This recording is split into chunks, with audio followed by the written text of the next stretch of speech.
Welcome to Charlie's Toolbox, the only podcast that teaches you how to be the main character in your life. Here you can find all the tools and skills you need to decenter men, center yourself, and feel good about your life. Here's your host, researcher, observer, and marketer, Charlie Taylor. Hi there, and welcome to this week's episode of Charlie's Toolbox. Today we are going to discuss what it looks like when you decenter men. So I decided to make this episode because I realized that you all basically understand what decentering men is theoretically, but tangibly, you kind of are maybe confused about the steps, maybe confused about the examples because those examples are either rarely there or rarely ever discussed. So I think this episode would be great to describe some tangible shifts that you will see in your life once you start to decenter men. But as usual, before we get into the main topic, let's talk about what's going on in my world and the song of the week. And finally, the main topic. So the first thing I want to talk about is my friendships. Now, I discussed this on Twitter and I told my audience that I am going to bring this discussion to my podcast. So some of you may already know that I think friendships are one of my most sacred relationships. I think that that's where I have learned love. They keep me sane. They keep me loved. They teach me how to love. And I'm always grateful for these relationships that I have. So this particular story, it involves a good girlfriend of mine. And last week we were celebrating her because she presented her photography for the first time. And it was just a really great and momentous day. And while we were chatting, a guy came up to us to talk. And I really don't know if it was insecurity. I'm not sure what it was, but he just didn't feel like he was in control of the conversation. So to gain some sense of power, he basically made a joke at my friend's expense.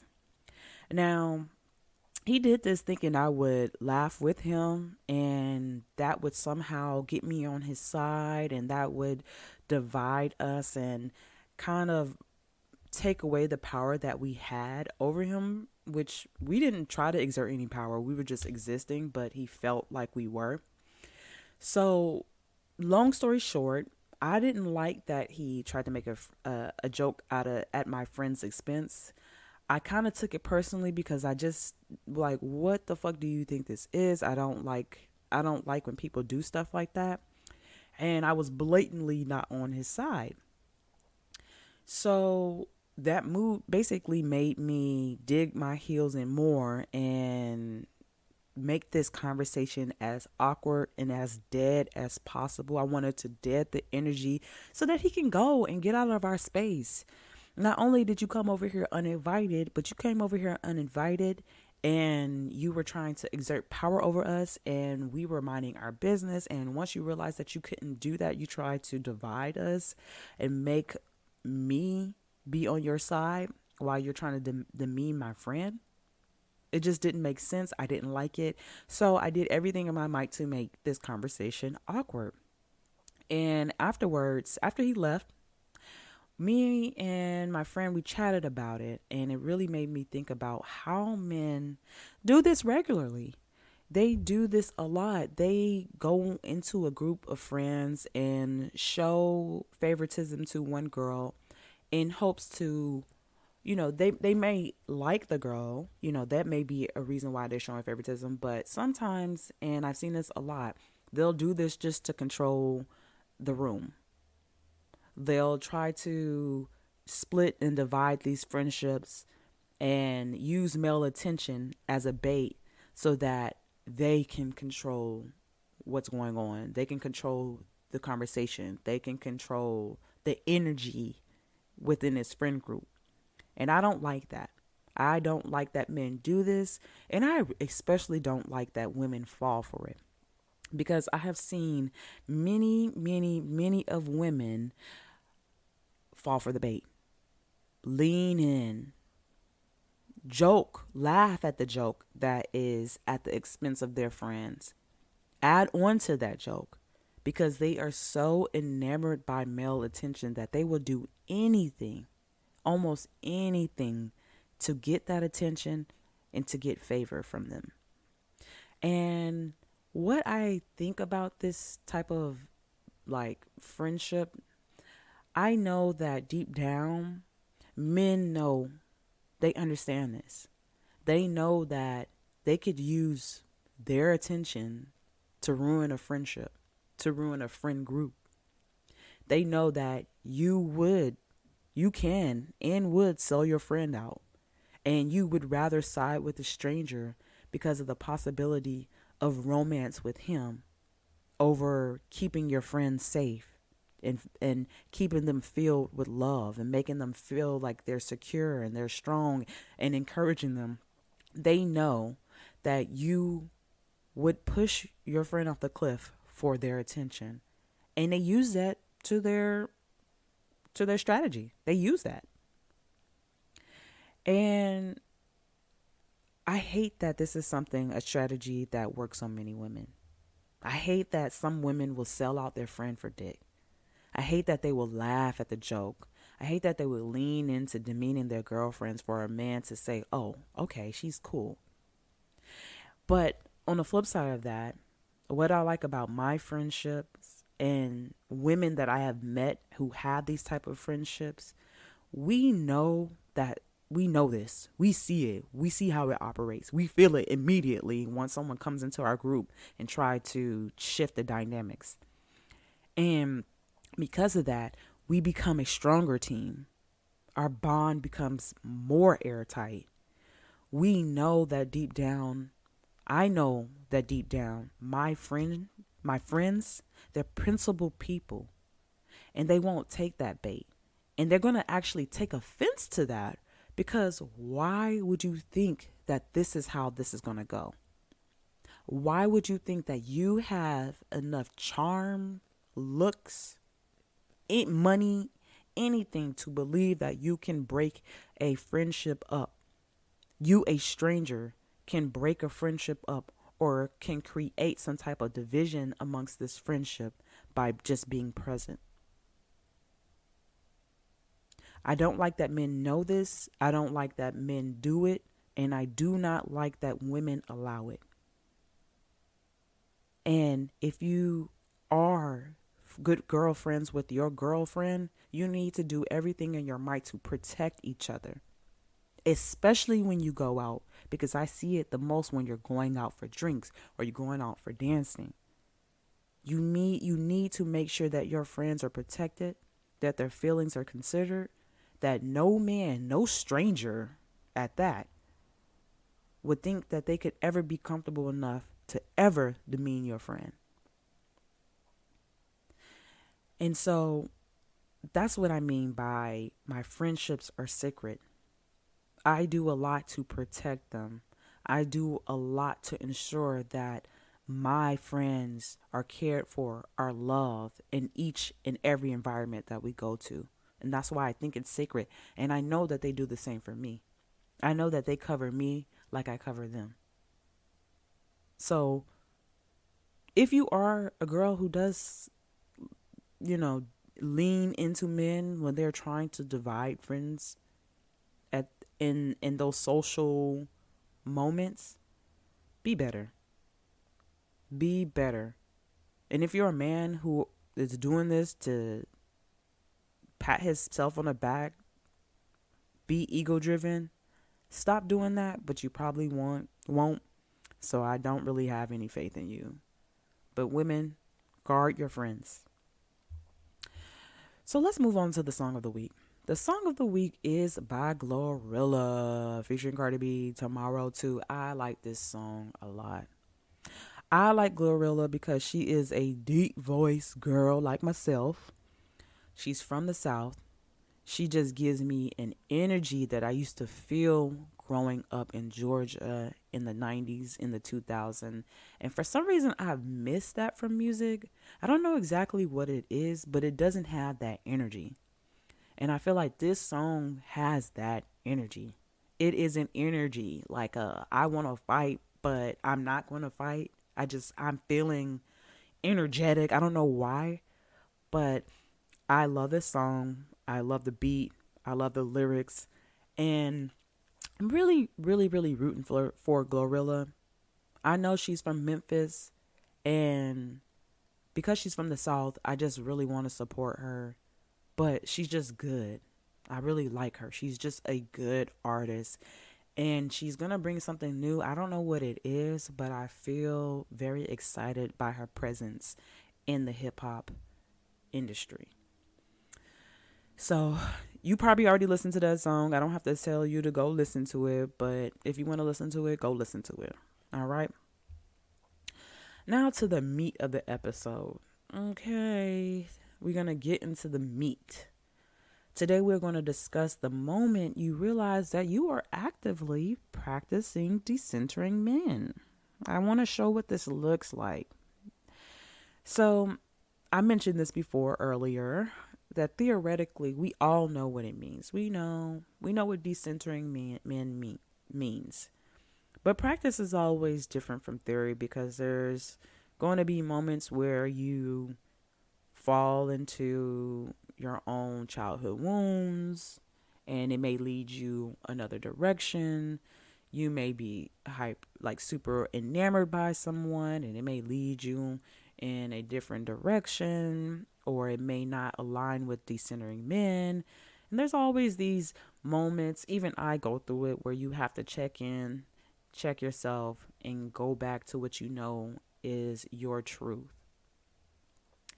So when you are decentering men, and you are going through these landmines, and you are experiencing this, your childhood trauma is like, hey, I'm here, and I see that you are trying to do this healthily, and I want to throw you off.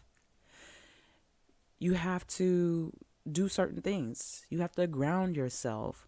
You have to do certain things like reminding yourself that part of decentering men, part of that practice, the biggest part of that practice, is being absolutely comfortable in your skin. That is what decentering men looks like. Is being absolutely comfortable in your skin. Let me tell you what that means. That means accepting the parts of you that you think are challenging or not likable, or the parts of you that you mask. When you accept those parts that you hide, the parts that you don't like, you master yourself, and you leave no room for anyone to use it to control you. So I'll give an example. Let's say you are afraid of being unlikable. People may figure that out, that thing that you are trying to hide. They will figure that out and purposely withhold liking you to try to control you. They may use this frivolous thing, such as something that you can't even weigh, something that you cannot see, something that you only practice, and they will withhold it to make you do things that you don't want to do things that they want you to do, or to betray your principles.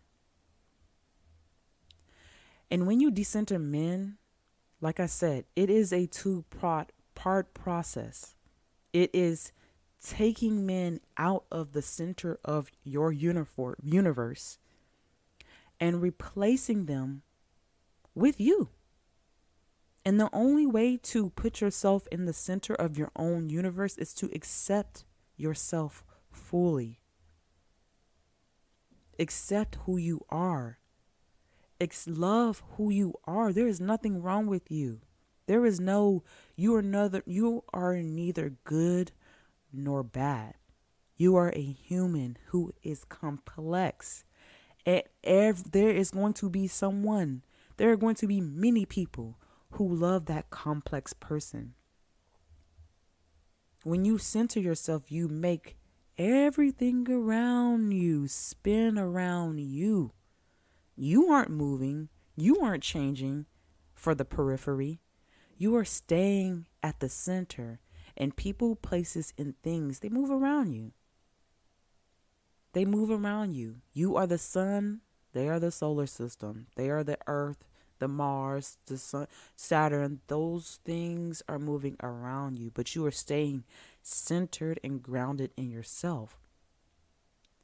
So if or whenever you find yourself thinking of ways to make someone, a date, a person, a coworker, see the value in you, you have to stop it. You got to dead it. You already have value because you said so. And you need to remind yourself all the time, your word is final. Your word is final. Decentering men, what does it look like? It looks like restructuring your life. In the past, you began from the outside in. If you want to feel good, you go outside and you wait for compliments and then you felt good. You did certain things, you went to certain schools, chose certain careers, partners, because it is what you were supposed to do and it looked good. You desired to look good in front of people by meeting some societal marks. And in that quest to do that, you forgot that the purpose of this life is to find, explore, and embody joy. And the only way to do that is to be you and to work from the inside out.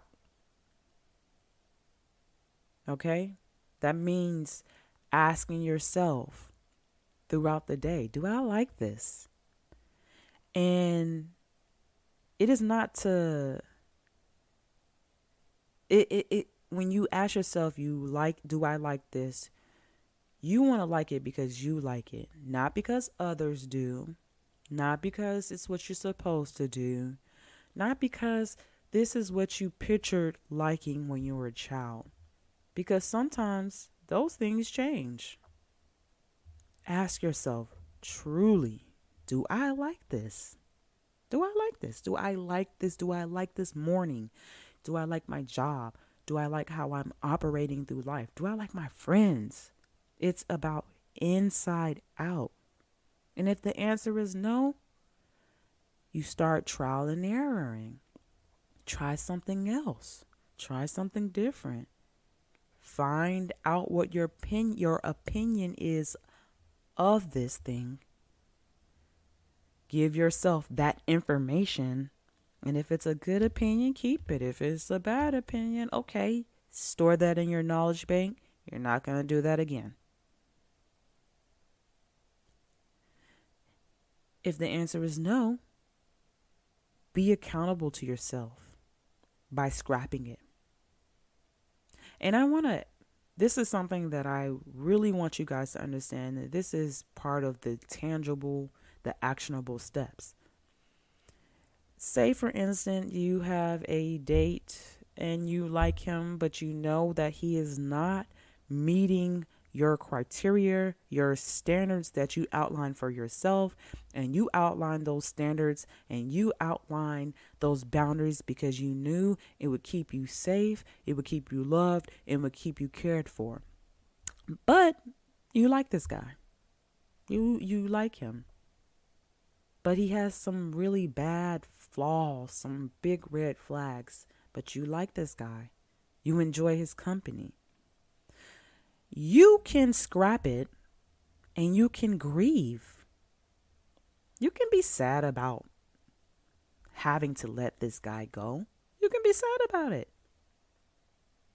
You can grieve. You can say, you know what? I did actually like him, but He has a lot of things going on right now, and it is not complimentary to my life. And he has not fixed himself. So that's something that he's going to have to do. And when you understand that, you can grieve. You can grieve. It's okay. It's okay that this person who you liked isn't good for you. It's okay. And you do this action because you promised yourself that your life was yours. And unfortunately, whatever that is, that date, that person, that friend, that career, whatever that thing is, it didn't add to your highest self or good. And unfortunately, you have to let it go, to push it to the side. But while you're doing that, you can grieve. It's okay to grieve. You don't have to be hardened. You do not have to be hardened. If that's not who you are, if you are an emotional person and you need 2 to 3 weeks to feel sad about this, go for it. The key is to just continue doing right by yourself. What does decentering men look like? It looks like finding pleasure, deciding on what you want your body to feel like, and bypassing all of the rules you placed on you, your body, your mind, your spirit, because good girls do blank. Good girls don't do that. Or by being and doing XYZ, you are showing God you are ready for a man. That's not how to live life. To live life, oh, if I just be good, I'm going to be rewarded. That's not how you live life. And it doesn't work, and that is not what life does. Life does not reward you for following societal rules. It doesn't. So take back your pleasure and do things pleasurable because you truly want to experience it. And let me say this. By pleasure, it can mean anything. It can mean food, sex, self-love, self-care, like massages, nails, a facial, wearing that tight thing you've been wanting to wear, or wearing that loose thing that you love, that is more your style, but you bypassed it because you wanted male attention. That's not what men are not going to look at you. So you bypass that. But when you put it on, you feel great. Or not going to that place you hated, but went anyway because you wanted to be around the men there. That's not finding pleasure. You're going to a place you hate. Go to some place that you love. It can also look like yoga, a quick run. It can look like being lazy all fucking day. The point is to let you lead you. And the reason why a lot of these points start with you is because when you are in tune with yourself, when you have mastered yourself, decentering men is not hard.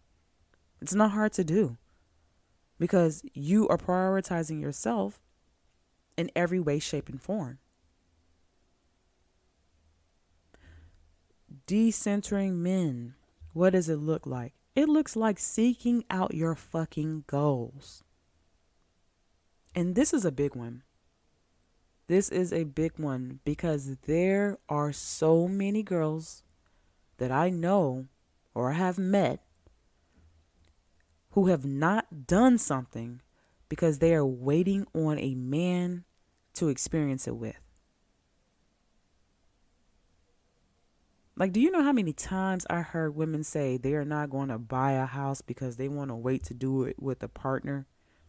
Girl, if you got the money and you want a house, do it. Or they try not to be ambitious and get the things they want because they're waiting for some man to fall out the sky and buy it for them.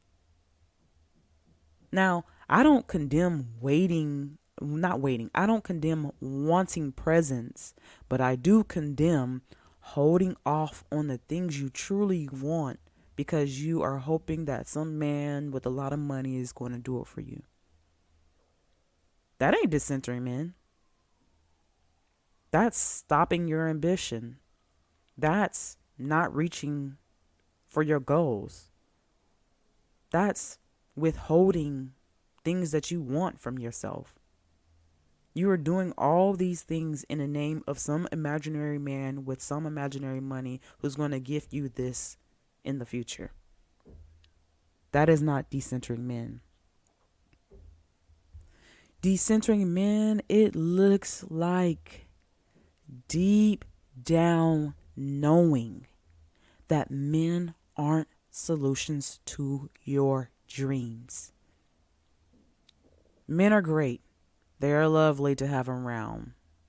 It's lovely to have a witness to your life.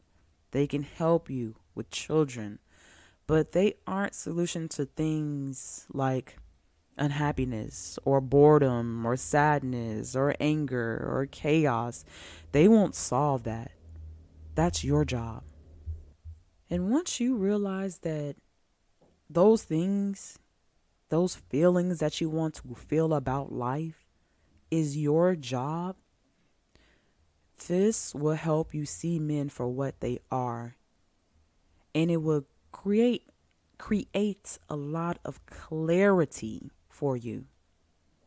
And when I say you need to see men for what they are, like I said, they are great companions when it's the right one. But they will not give you sustaining happiness. They will give you temporary happiness. But that sustaining happiness that you want, that's the work that you got to do. The boredom that you constantly feel, that's the work you got to do. Make your life fun. The sadness that you feel, look, a man is not going to help you feel better if you're sad or angry or in chaos. They can exacerbate it. But, being full on solutions to these problems, they are not. So you can understand when you know that men aren't solutions to your dreams. You date knowing that men aren't trivial, but at the same time, they aren't that big of a deal. They aren't that instrumental to your life as you once thought. They are not the missing puzzle piece to your happy. They are not the piece to your dream, to your hope. They are only a friendship who you do life with. So take those steps, take that knowledge, and continue to decenter men. Continue to decenter men. Continue to remind yourself that the way to decenter men is by 100% ruthlessly, selfishly prioritizing you, putting boundaries up, saying no, meaning it, not feeling guilty about that no. That is what decentering men. It's taking all of that power that you gave to some imaginary man and giving it back to yourself. So on that note, you all take care. Bye.